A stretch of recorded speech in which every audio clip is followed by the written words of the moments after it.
अस्सलाम वालेकुम dear students. आज के हमारे लेक्चर का टॉपिक है जो आपके बोर्ड के एग्जाम्स हुए थे उसमें एमसीक्यूज का जो पेपर आया था उसको सॉल्व करते हैं।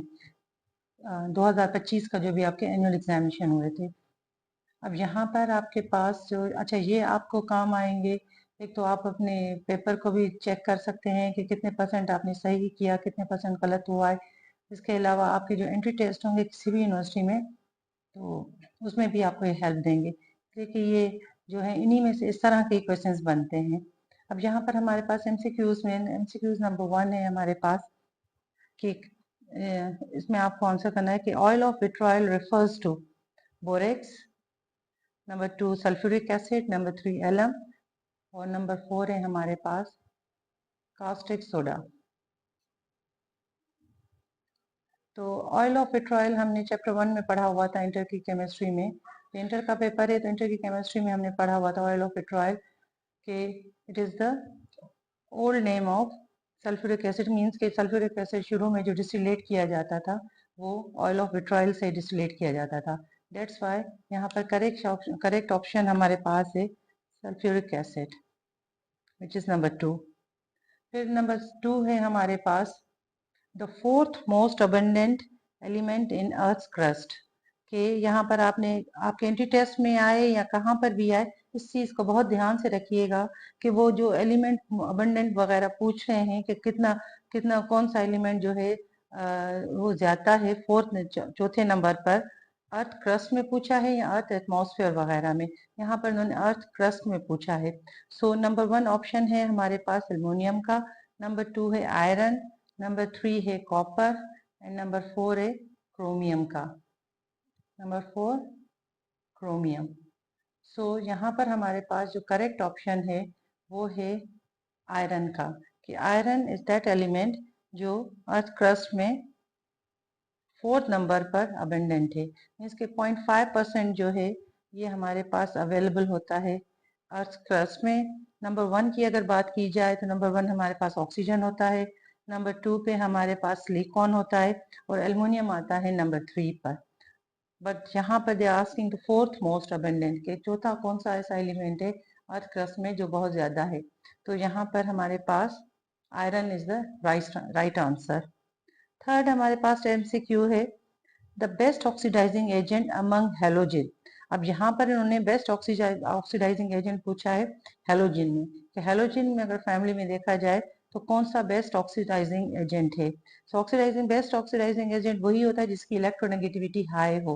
तो यहाँ पर ऑप्शन है हमारे पास नंबर 1 है फ्लोरीन, नंबर 2 है क्लोरीन, नंबर 3 ऑप्शन है ब्रोमीन और नंबर 4 है आयोडीन। सो इन चारों में से अगर देखेंगे तो हाईएस्ट इलेक्ट्रोनेगेटिविटी जो है वो है फ्लोरीन की। So this is the right answer कि fluorine is the best oxidising agent among halogen. Number 4 है हमारे पास the highest oxidation state of chromium is.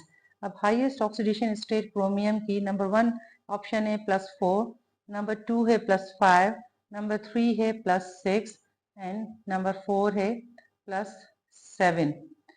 चार ऑप्शंस दिए गए हैं। तो अगर हम देखें इसकी हाईएस्ट इसकी क्रोमियम की, तो क्रोमियम का जो वैलेंस शेल है उसमें 6 इलेक्ट्रॉन्स होते हैं, 5 होते हैं 3D में और 1 होता है 4s में। मीन्स के टोटल 6 इलेक्ट्रॉन्स होते हैं जो इजीली लूज कर सकता है। तो इस तरह से हम इसकी जो हाईएस्ट ऑक्सीडेशन स्टेट है वो है option number 3 is the correct which is +6। उसके बाद हमारे पास 5th नंबर है MCQs the coordination number of cobalt in. ये हमारे पास कॉम्प्लेक्स साइन दिया हुआ है, कॉम्प्लेक्स दिया हुआ है। तो इसमें पूछा गया कि इसमें कोबाल्ट जो है मेटल इसका कोऑर्डिनेशन नंबर क्या है। Option number 1 is 6, option number 2 is 3, option number 3 is 4 और ऑप्शन नंबर 4 है 2। अब इसकी अगर हम उसका कोऑर्डिनेशन नंबर अगर कोबाल्ट का देखेंगे तो ये हमारा वो डिपेंड करता है लिगेंड के ऊपर कि लिगेंड का क्या है, किस तरह से वो लिगेंड जो है इसको ग्रैब करता है मेटल को। यहाँ पर ऑक्सिलेट जो है ये लिगेंड है, इसकी डेंसिटी 2 है।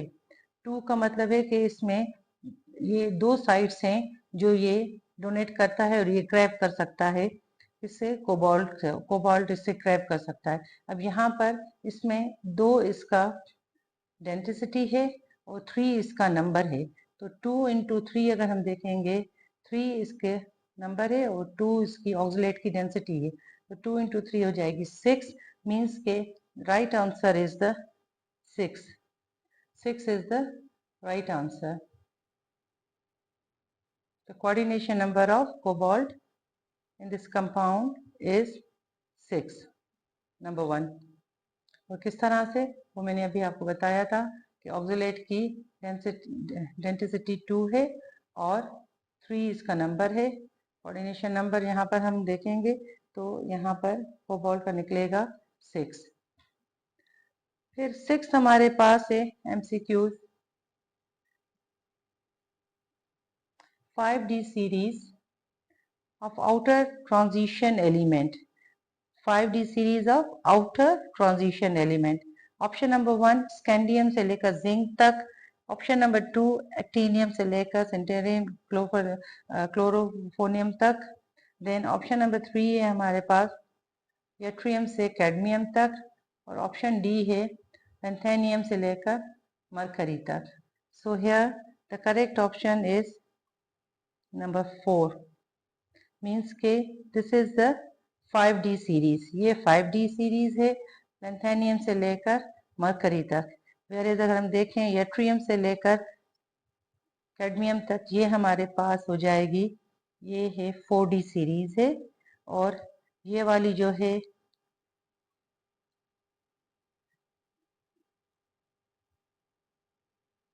ये 6D में चली जाएगी इनकम्प्लीट में, और स्कैंडियम वाली हमारे पास 1D series, sorry 3D series है, जिसको पूरे चैप्टर में पढ़ाया गया है। फिर हमारे पास आता है क्वेश्चन नंबर 7।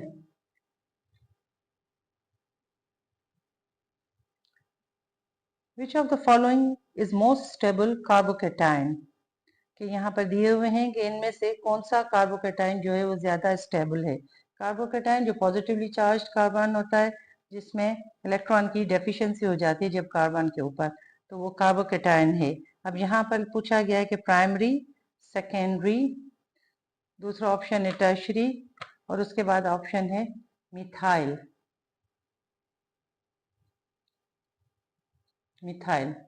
सो अगर इनकी अगर हम देखेंगे कि कौन सा ज्यादा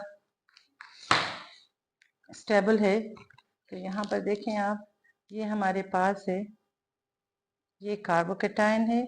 अब यहाँ पर this is known as carbocation, ये अटैच है एक एल्काइल रेडिकल से, ये यहाँ पर भी एल्काइल रेडिकल, यहाँ पर भी एल्काइल रेडिकल, यहाँ पर भी कोई सा भी हमारे पास फंक्शनल ग्रुप होगा। अब ये टर्शरी वाला है, टर्शरी है। टर्शरी में देखें ये 3 साइड्स हैं, ये एल्काइल अटैच, एल्काइल अटैच, ये तीनों साइड्स जो हैं जो हैवी होते हैं, और कोई भी इलेक्ट्रॉन या न्यूक्लियोफाइल अगर इसके ऊपर अटैक करेगा तो ये तीनों इसको डिफेंड करेंगे। मीन्स कि ये ज्यादा स्टेबल है रादर देन ये कार्बन वाला जिसमें हमारे पास 2 हों, और ये वाला जिसमें हमारे पास 1 हो।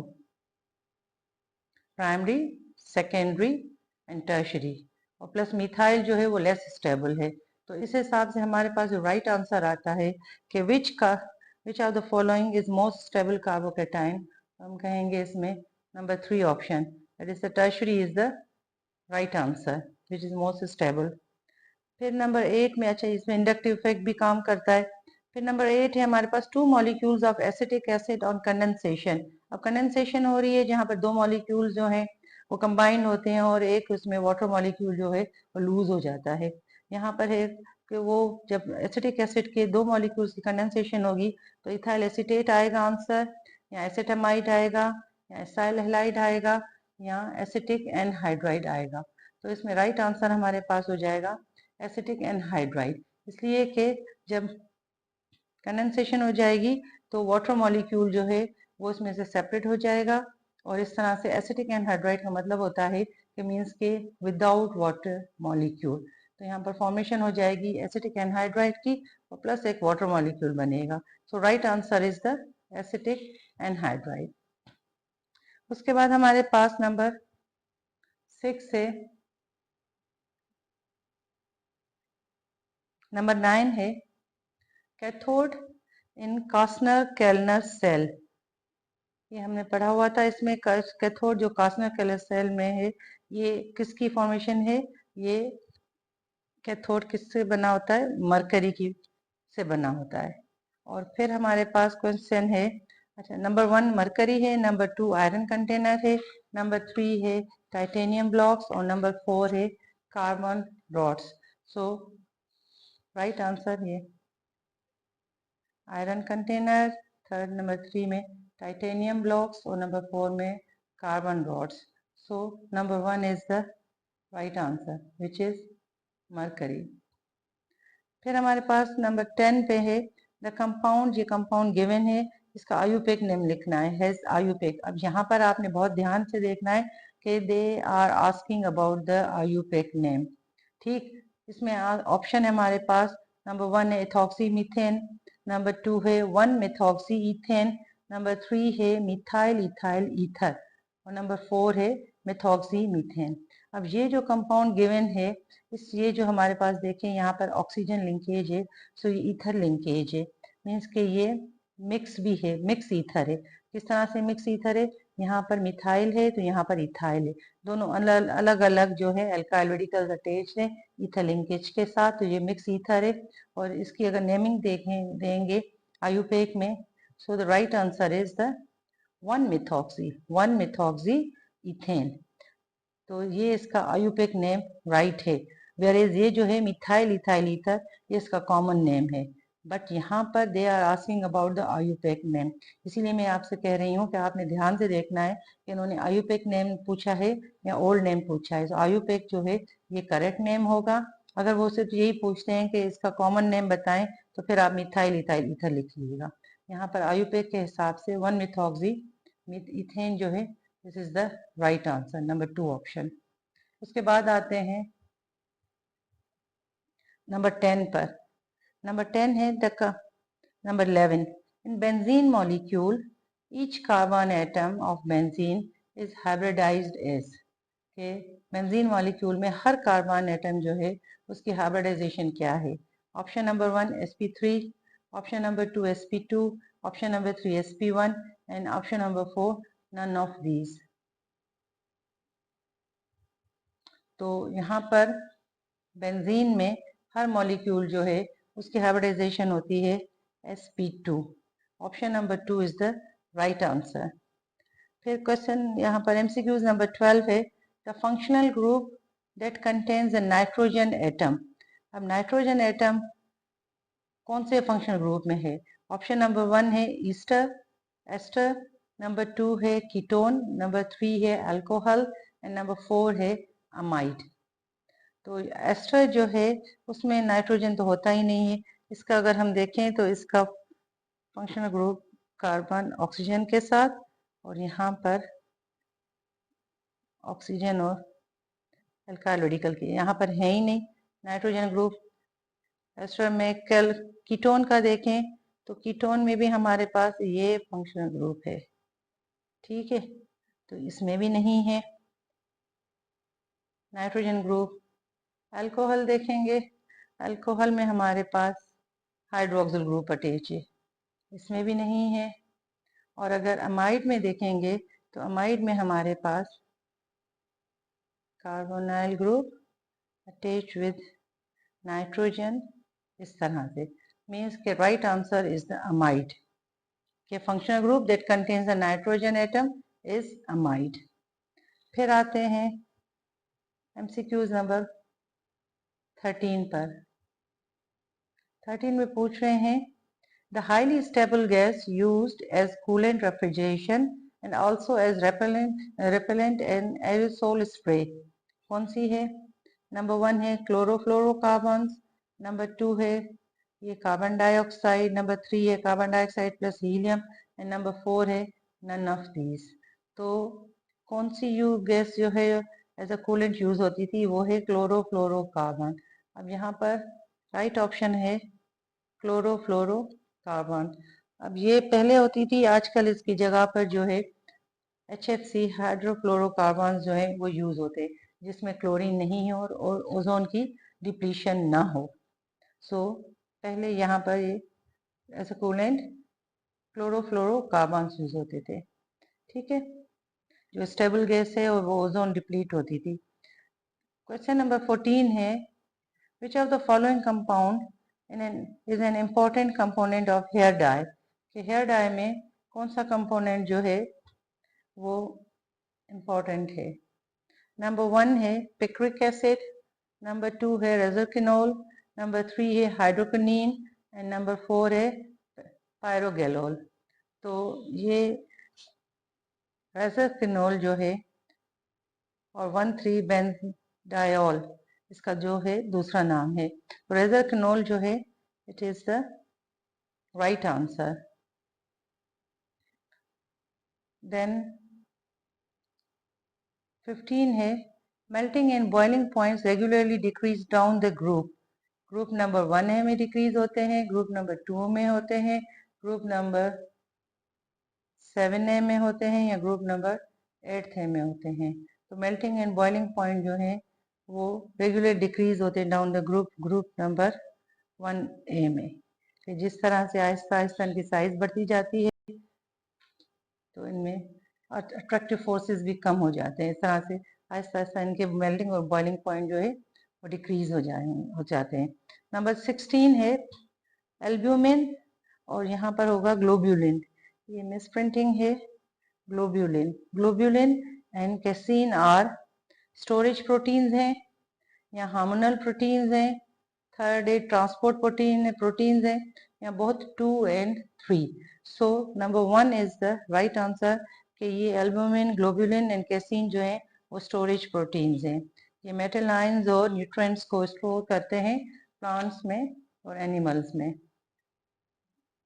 फिर है नंबर 17 में है the troposphere is the lowest layer of, किसकी है?